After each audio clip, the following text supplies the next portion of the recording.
ఈ మాత్రమే నమ్మకం. ఈ రోజు వచ్చేసి పప్పు బీరకాయ వండుకుందామండి. పప్పు బీరకాయ కూడా ఇలా కూడా వండుకుంటారా అనుకుంటారో చూడండి. పప్పు మెత్తగా ఇలాగా ఉడికించానండి. మెత్తగా ఉడికించి చూడండి. పప్పు ఇలా బాగా మెత్తగా ఉడికించుకున్నాను. తర్వాత ఏం చేద్దామంటే అండి, మనం ఇంకొక గిన్నె పెట్టుకుని బీరకాయ ముక్కలు అవి వేయించుకుందామండి.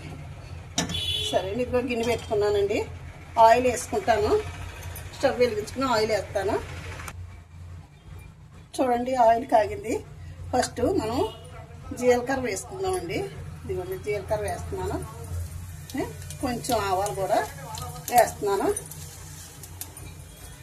ఎల్లుల్లిపాయ కూడా వేస్తున్నానండి.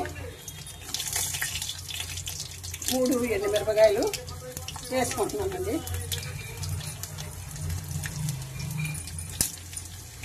కరివేపాకు బాగానే లేతగా ఉందండి, అందుచేత ఇలా వేసేస్తున్నాను. చూడండి, వేసుకున్నాం కదా. ఈ ఒక్క నిమిషం వేసిన తర్వాత మనం బీరకాయ ముక్కలు ఇలాగా చూడండి, పచ్చిమిర్చి వేసాను, ఆనియన్స్ కూడా వేస్తున్నాను. బీరకాయ ముక్కలు ఇలా పెద్దగా కోసుకుంటే మనకి పంటికి తగులుతాయండి, అందుచేత బీరకాయ ముక్కలు ఇలా వేసానండి. ఇలా మగ్గించుకుందాము. మగ్గితే దగ్గరికి వచ్చేస్తాయండి. చూడండి, ఇవి వేయించుకుని ఒకసారి మనం కొంచెం ఉప్పు వేసుకుని కొంచెం బాగా మగ్గనివ్వాలండి. మగ్గిన తర్వాత మనం కొంచెం ఉప్పు, కారం, పసుపు వేసుకుని మగ్గిన తర్వాత కొంచెం సాల్ట్ కూడా వేసేసుకుందామండి. అంటే కొంచెం వాటర్ దిగుతుంది కదండి, మగ్గిపోతాయండి. మూత మాత్రం పెట్టుకుందామండి. మూత పెట్టుకుని మగ్గనిద్దామండి. ఏంటి చూడండి ఎలా ఉన్నదో. ఒకసారి మూత తీసుకుని చూసుకుందామండి. అదిగో చూడండి, మగ్గుతున్నాయి, బాగా మగ్గాయి.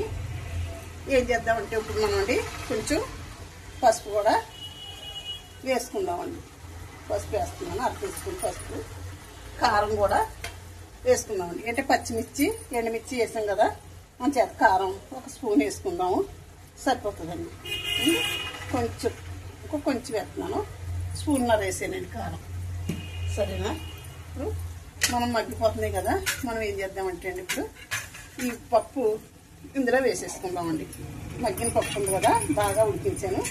ఈ ఉడికించిన పప్పు ఇందులో వేసుకుంటే రెండు కలిపి ఒక 5 నిమిషాలు ఉడికితే మనకి కందిపప్పు బీరకాయ రెడీ అయిపోద్దండి. కొంచెం వాటర్ కూడా కడుక్కుని వేసుకుందాం. చూడండి,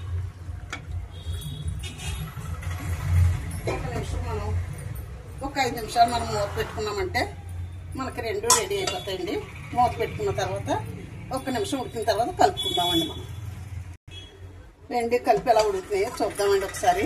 చూడండి, ఉడుకుతున్నాయి కదా, పప్పు బీరకాయ రెండు కలిపి ఉడుకుతుంది. మనకి ఎక్కువసేపు ఉడుకు అక్కర్లేదండి, అంటే బీరకాయ ముక్కలు పంటికి తగులుతాయండి, బాగుంటుంది. బాగానే 1 నిమిషం ఉడికితే మనకి సరిపోతుందండి. ఎక్కువసేపు ఉడకాల్సిన కూడా లేదండి. అండి ఒకసారి మళ్ళీ మూత పెట్టుకుందాము. చూడండి, చాలా కలర్ఫుల్గా ఉంటుంది, బాగుంటుంది. ఉప్పు కూడా కొద్దిగా పడుతుందండి, వేస్తాం ఉప్పు. లేత బీరకాయ కూడా బాగా ఉడికిపోయిందండి, బేగే ఉడికిపోతున్నాయి. ఇంకోండి ఉప్పు కూడా వేస్తున్నాను, ఇంకా సరిపోలేదు అనేసి. 1 నిమిషం మనకి ఉడికితే మనకి సరిపోతుందండి. కొంచెం ఉడికితే చాలండి. బీరకాయ ముక్కలు మనకు పంటికి తగులుతాయండి. ఇలా పెద్దగా కోసుకుంటే మనకు పంటికి తగిలి బాగుంటాయండి. అంటే లేత బీరకాయలండి, బాగానే మా మేడపైన కూసేయండి పాదు, అవి కోసుకున్నాను.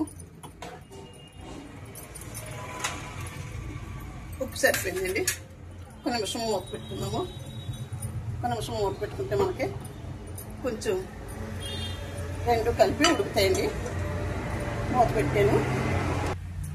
మూత తీసుకుని చూసుకున్నామండి, ఉడికిపోతుంది పప్పు అయితేని. అది చూడండి, చాలా బాగా ఉడుకుతుంది కదా, బాగా ఉడుకుతుంది. ఉడికిపోయింది కూడా, పప్పు రెడీ అయిపోయింది. చూడండి, పప్పు బీరకాయ మీరు ఇలా కూడా ట్రై చేసి చూడండి. ఈ ముక్కలుగా ఉంటాయనేసి ఇలా వేసానండి నేను. చాలా సూపర్ ఉంటుందండి ఇలా వేసుకుంటేని. సరే అండి, ఉంటానండి. వీడియో ముగిస్తున్నాను. కట్టేస్తున్నానండి. శ్రీమాత్రే నమః, శ్రీమాత్రే నమః, శ్రీమాత్రే నమః. ఉంటానండి. వీడియో ముగిస్తున్నానండి.